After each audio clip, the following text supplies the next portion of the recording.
Tricycle na bangga ng kasunod na motorsiklo sa Mangaldan, Pangasinan. Naku, may 4 na sugatan. Detalye na balita mula kay Freddy Pajardo, RH38. Masantos siya kabasan ni Chikamin sa ating mga kababayan dyan sa Pangasinan, Freddy. Masantos siya kabusan po yung Angel. Ginagamot ngayon sa Region 1 Medical Center sa Dagupan City ang 4 katao na sakay na nagkabangga ang motorsiklo at tricycle sa bayan ng Mangaldan.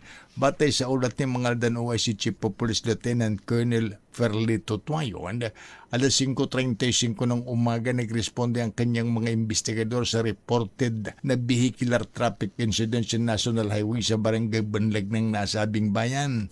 At sa investigasyon, nabatid na magkasunod na tinatahak ng 2 sasakyan ng National Highway sa Barangay Banlag patungong south direction nang mabangga ang likuran ng tricycle na minamaniho ng isang 56 anyos na magsasaka na nakabakride ang misis niya ng motorsiklo na minamaniho ng isang 22 anyos na binata. Ang kasang isang 30 anyos na lalaki kapwa mga residente ng Mangaldan at sa lakas ng impact kapwa tumilapo ng 4 na sakay na nagsalpokang sasakyan na nagtamo ng sugat sa iba't ibang bahagi ng kanilang katawan na agad ay naitakbo ng LGU ambulance sa pagamutan.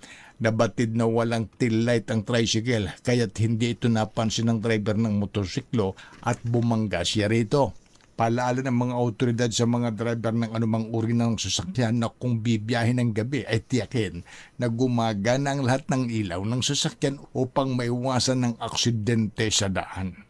Mula sa Action Radio Pangasinan, ito si Freddy Fajardo, RH38 nag-uulat para sa DCRH, una sa Pilipinas, una sa Pilipino.